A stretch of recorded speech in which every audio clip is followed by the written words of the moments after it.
Hello guys, welcome to my YouTube channel. इस channel पर NTPC और एसएससी प्रीवियस ईयर पेपर में जो भी जीके के मोस्ट इंपोर्टेंट प्रश्न आए हुए हैं उन प्रश्नों की सीरीज़ हमारे यूट्यूब चैनल पर सेट बाय कराई जा रही है, जो कि आने वाले आपके सभी एनटीपीसी और एसएससी एग्जामों में काफ़ी इंपॉर्टेंट साबित होंगे।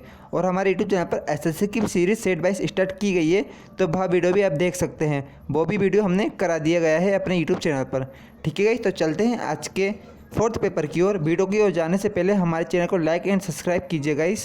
यह हमारे चैनल का चौथा पार्ट है। तो चलते हैं आज के पहले प्रश्न की ओर। हमारा पहला प्रश्न है, सिमलीपाल बायो रिजर्व इनमें से कहाँ पर स्थित है? इसका राइट आंसर होगा इस option C, Orissa. Similipal bio reserve Orissa में स्थित है। ठीक है गाइस, ऑप्शन सी इसका राइट आंसर रहेगा, उड़ीसा। चलते हैं हमारे अगले प्रश्न की ओर। 1893 में विश्व की धर्म संघीय संसद में भारत का प्रतिनिधित्व किसने किया था? स्वामी विवेकानंद द्वारा, या ऑप्शन बी लेखराज खूबचंद कृपाली द्वारा, या ऑप्शन सी भक्ति विनोद ठाकुर द्वारा, या ऑप्शन डी उपासनी महाराज द्वारा। इनमें से किसके द्वारा विश्व की धर्म संघीय संसद का प्रतिनिधित्व किया गया था? इसका राइट आंसर होगा इस ऑप्शन ए, स्वामी विवेकानंद द्वारा। ठीक है, ऑप्शन ए इसका राइट आंसर होगा, जिन्होंने 1893 में इस धर्म संसदीय संसद का प्रतिनिधित्व किया था। ऑप्शन ए इसका राइट आंसर होगा। अब चलते हैं हमारे अगले प्रश्न की ओर। रेमन मैग्सेसे पुरस्कार विजेता अंशु गुप्ता निम्नलिखित में से किस गैर सरकारी संगठन से संबंधित हैं? इसका राइट आंसर होगा इस ऑप्शन सी, गूंज। वह गूंज गैर सहकारी संगठन संस्था से संबंधित हैं। ठीक है, ऑप्शन सी इसका राइट आंसर होगा, गूंज। अब चलते हैं हमारे अगले प्रश्न की ओर। मृदा के अध्ययन का उल्लेख करने के लिए प्रस्तुत शब्द इनमें से क्या है? भूमि विज्ञान, या ऑप्शन बी भूगर्भशास्त्र, या ऑप्शन सी डेक्सोलॉजी, या ऑप्शन डी पारिस्थितिक। इनमें से भूमि के अध्ययन को हम क्या कहते हैं? इसका राइट आंसर होगा इस ऑप्शन ए, भूमि विज्ञान। ठीक है, मृदा के अध्ययन को भूमि विज्ञान कहा जाता है। ऑप्शन ए इसका राइट आंसर होगा। अब चलते हैं हमारे अगले प्रश्न की ओर। वेक्टर राशि का उदाहरण इनमें से क्या है? इसका राइट आंसर होगा ऑप्शन सी, वेग। वेक्टर राशि वेग से संबंधित है। ठीक है, ऑप्शन सी इसका राइट आंसर होगा, वेग। चलते हैं हमारे अगले प्रश्न की ओर। अशुद्ध जल में मछली क्यों जीवित नहीं रह सकती हैं? इसका क्या कारण है? इसका राइट आंसर होगा ऑप्शन बी, क्योंकि परासरण मछली के शरीर के तरल पदार्थों को पतला कर देता है, इसलिए अशुद्ध जल में मछलियां जीवित नहीं रह सकती हैं। इसका राइट आंसर ऑप्शन बी होगा। ठीक है गाइस, परासरण मछली के शरीर के तरल पदार्थों को पतला कर देता है, जिससे वह तैर नहीं पाती हैं। ठीक है, ऑप्शन बी इसका राइट आंसर होगा। अब चलते हैं हमारे अगले प्रश्न की ओर। स्नूकर का खेल कितनी गेंदों के साथ खेला जाता है? ऑप्शन ए 16 गेंदों के साथ, या ऑप्शन बी 18 के साथ, या ऑप्शन सी 22 गेंदों के साथ, या ऑप्शन डी 24 गेंदों के साथ।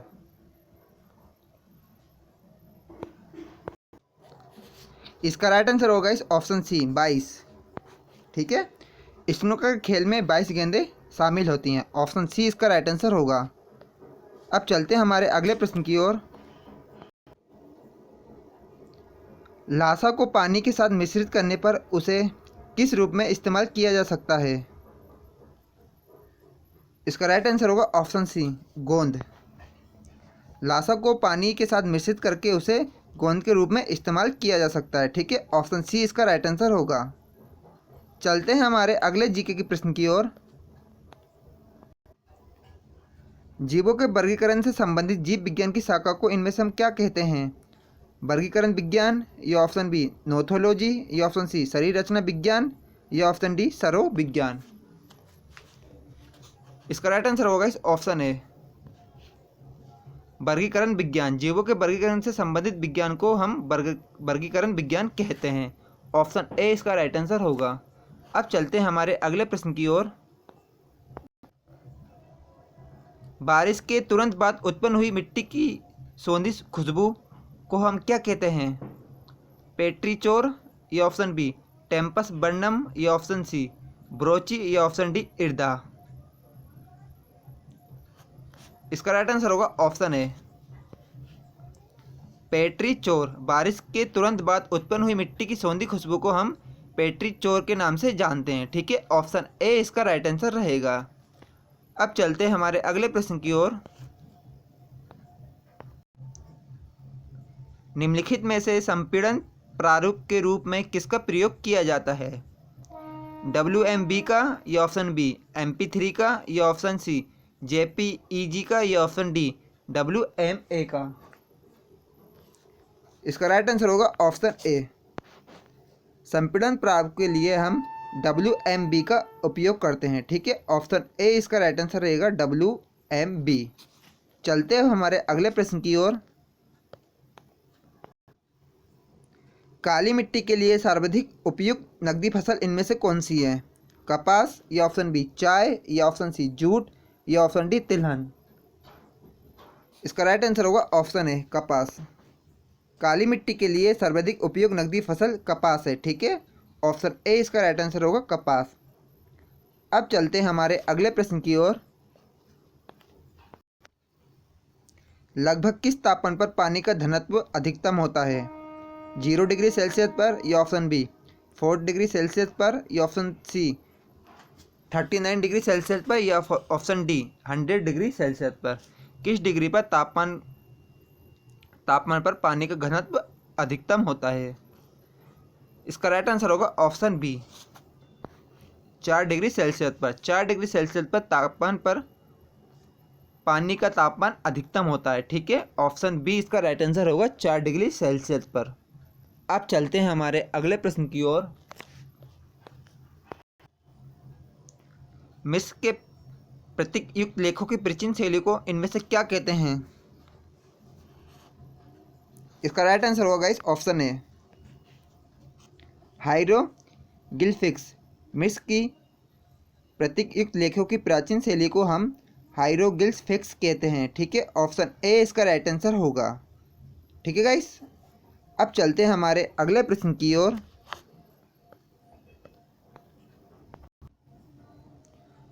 रोलर कोस्टर की सवारी में कौन सा बल कार्य करता है? अपकेंद्री या ऑप्शन बी अभिकेंद्री या ऑप्शन सी गुरुत्वीय या ऑप्शन डी अभिलंब। रोलर कोस्टर की सवारी में ऑप्शन बी अभिकेंद्री बल काम करता है। ठीक है, ऑप्शन बी इसका राइट आंसर होगा गाइस अभिकेंद्री। रोलर कोस्टर की सवारी में अभिकेंद्रीय बल कार्य करता है। अब चलते हैं हमारे अगले प्रश्न की ओर। जिसमें सभी नोड्स सीधे एक सामान्य केंद्रीय कंप्यूटर से जुड़े होते हैं वह लोकल एरिया नेटवर्क क्या कहलाता है? रिंग या ऑप्शन बी बस या ऑप्शन सी स्टार या ऑप्शन डी वर्टिकल। इसका राइट आंसर होगा इस ऑप्शन सी स्टार। जिसमें सभी नोड्स सीधे एक सामान्य केंद्रीय कंप्यूटर से जुड़े होते हैं वह लोकल एरिया नेटवर्क स्टार कहलाता है। ठीक है, इससे हम स्टार कहते हैं। ऑप्शन सी इसका राइट आंसर होगा। अब चलते हैं हमारे अगले प्रश्न की ओर।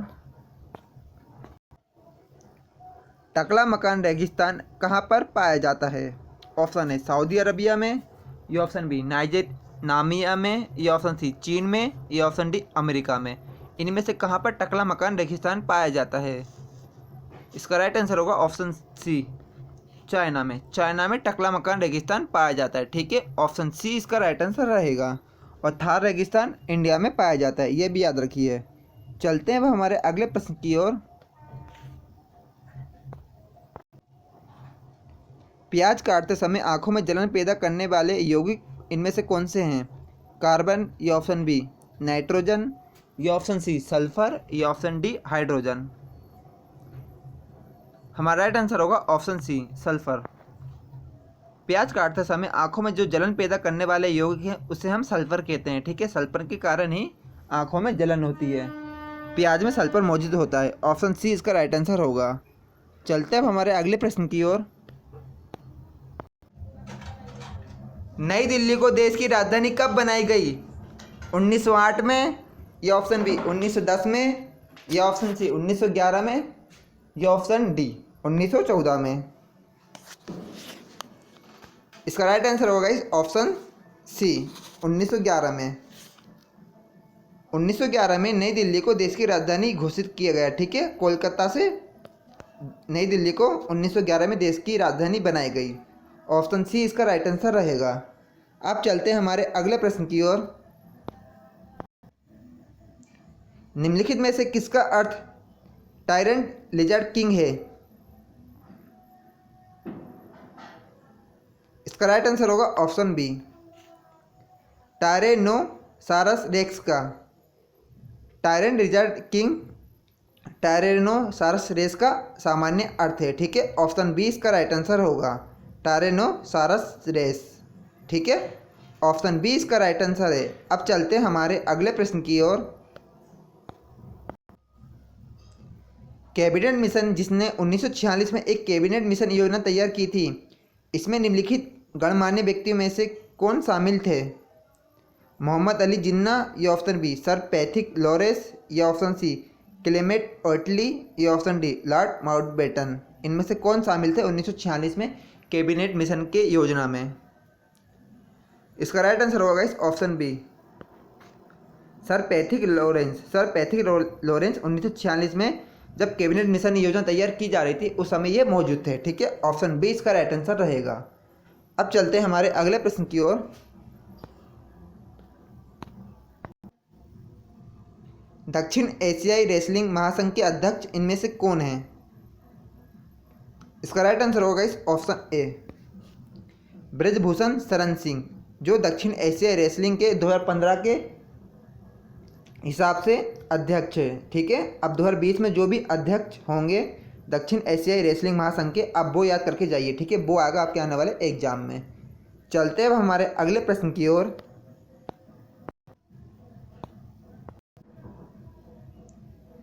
स्टर्लिंग सिल्वर के न्यूनतम 1000वें भाग की शुद्धता खारापन इनमें से क्या है? इसका राइट आंसर होगा ऑप्शन बी 1925। स्टर्लिंग सिल्वर के न्यूनतम 1000वें भाग की शुद्धता 925 होती है, ठीक है। ऑप्शन बी इसका राइट आंसर रहेगा 925। चलते हैं अब हमारे अगले प्रश्न की ओर। टाटा मोटर्स ने मूल रूप से जीका नाम की कार का नाम बदलकर इनमें से क्या रखा है? कूगा, या ऑप्शन बी नेक्सॉन, या ऑप्शन सी टियांगो, या ऑप्शन डी हेक्सा। इनमें से क्या रखा है जीका नाम की कार का नाम बदलकर? इसका राइट आंसर होगा ऑप्शन सी टियागो, ठीक है। जीका नाम की कार का नाम बदलकर टियागो नाम रख दिया गया है टाटा मोटर्स द्वारा, ठीक है। ऑप्शन सी इसका राइट आंसर रहेगा। अब चलते हैं हमारे अगले प्रश्न की ओर। सूर्य के फोटोस्फीयर से उत्पन्न होने वाली ऊर्जा के संक्षिप्त विस्फोटों को इनमें से क्या कहते हैं? सौर ऊर्जा, या ऑप्शन बी सौर प्रज्वाल, या ऑप्शन सी सूर्य का धब्बा, या ऑप्शन डी सौर वायु। इसका राइट आंसर होगा ऑप्शन बी, इसे हम सौर प्रज्वाल कहते हैं। सूर्य के फोटोस्फीयर से उत्पन्न होने वाली ऊर्जा के संक्षिप्त विस्फोटों को हम सौर प्रज्वाल के नाम से जानते हैं। ऑप्शन बी इसका राइट आंसर रहेगा, ठीक है। चलते हैं हमारे अगले प्रश्न की ओर।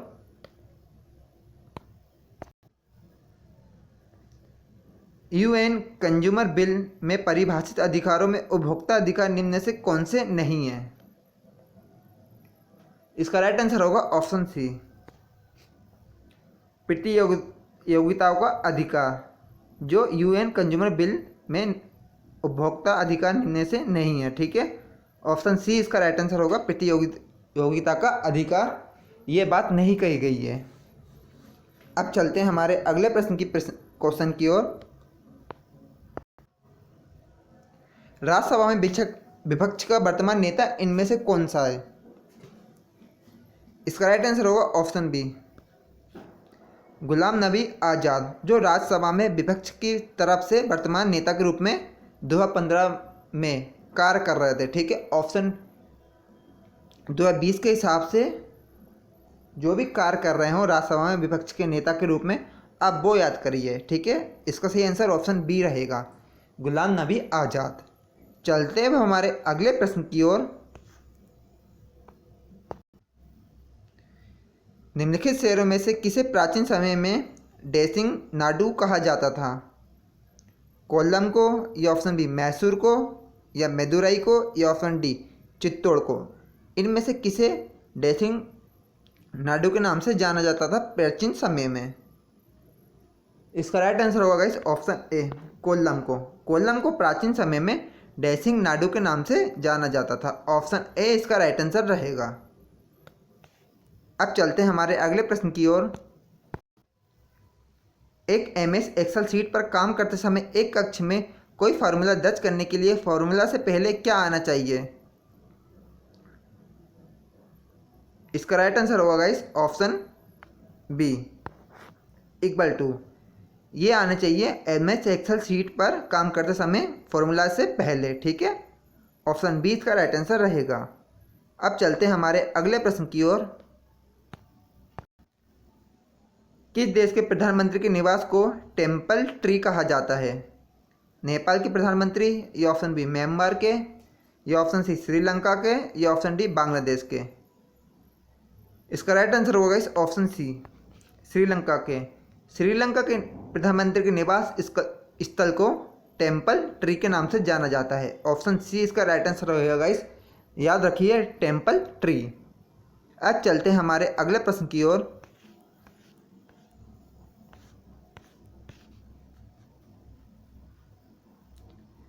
तिरुक्कुरल नामक प्रसिद्ध ग्रंथ के सकल नरकर्ता इनमें से कौन है? कालिदास, या ऑप्शन बी तिरुवल्लीपुर, या ऑप्शन सी काबीर, या ऑप्शन डी मीराबाई। इसका राइट आंसर होगा इस ऑप्शन बी तिरुवल्लीपर, जो तिरुकुरल नामक प्रसिद्ध ग्रंथ के संकलन करता है। ठीक है, ऑप्शन बी इसका राइट आंसर रहेगा तिरुवल्लीवर। अब चलते हैं हमारे अगले प्रश्न की ओर।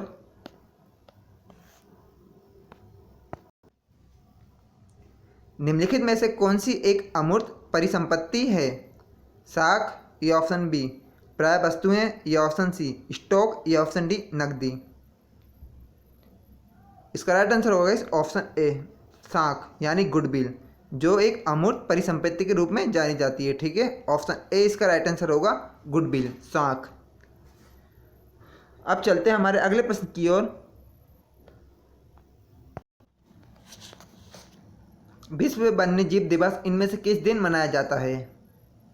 इसका राइट आंसर होगा इस ऑप्शन बी 3 मार्च को। विश्व वन्यजीव दिवस 3 मार्च को मनाया जाता है। ठीक है, ऑप्शन बी इसका राइट आंसर रहेगा 3 मार्च। अब चलते हैं हमारे अगले प्रश्न की ओर।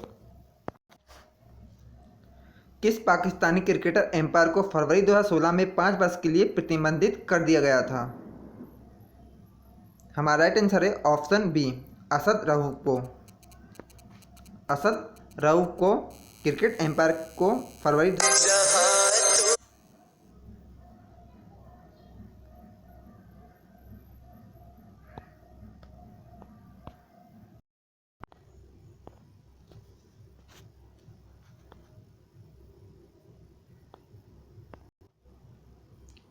किस पाकिस्तानी क्रिकेटर एम्पायर को फरवरी 2016 में 5 वर्ष के लिए प्रतिबंधित कर दिया गया था? इसका राइट आंसर होगा इस ऑप्शन बी असद रऊफ को। असद रऊफ को 2016 में 5 वर्ष के लिए प्रतिबंधित कर दिया गया था। ठीक है, ऑप्शन बी इसका राइट आंसर होगा, जो कि पाकिस्तान के एम्पायर थे। अब चलते हैं हमारे अगले प्रश्न की ओर। प्रथम भारतीय उपग्रह आर्यभट्ट को कब प्रक्षेपित किया गया था? इसका राइट आंसर होगा ऑप्शन सी 1975 में। 1975 में रशिया की मदद से हमने पहला अपना उपग्रह आर्यभट्ट को प्रक्षेपित किया था। ठीक है, 1975 में। ऑप्शन सी इसका राइट आंसर रहेगा। अब चलते हैं हमारे अगले प्रश्न की ओर गाइस। मीथेन के जलने पर क्या होता है? इसका राइट आंसर होगा ऑप्शन डी कार्बन डाइऑक्साइड एवं पानी निकलता है। ठीक है, मीथेन के जलने पर कार्बन डाइऑक्साइड और पानी निकलता है। चलते अब हमारे अगले प्रश्न की ओर। एनएचआरसी राष्ट्रीय मानवाधिकार आयोग का अध्यक्ष इनमें से किसे नियुक्त किया गया है? इसका राइट आंसर होगा ऑप्शन डी, एच.एल. दत्तू को। ठीक है, 2015 के हिसाब से एच.एल. दत्तू थे राष्ट्रीय मानव अधिकार आयोग के अध्यक्ष। अब जो 2020 में नियुक्त हुए हैं, अब वो याद कीजिए, वो आएगा आपके आने वाले एग्जाम में। ठीक है, इसका सही आंसर तो ऑप्शन डी ही रहेगा। चलते हैं अब हमारे अगले प्रश्न की ओर। भारतीय संविधान के अनुसार कितनी भाषाओं को कार्यकाली भाषा का दर्जा दिया गया है? 15 भाषाएं, ये ऑप्शन बी 18, ये ऑप्शन सी 22, ये ऑप्शन डी 25। इसका राइट आंसर होगा इस ऑप्शन सी 22। 22 भाषा को कार्यकारी भाषा के रूप में दर्जा दिया गया है। चलते हैं हमारे अगले प्रश्न की ओर।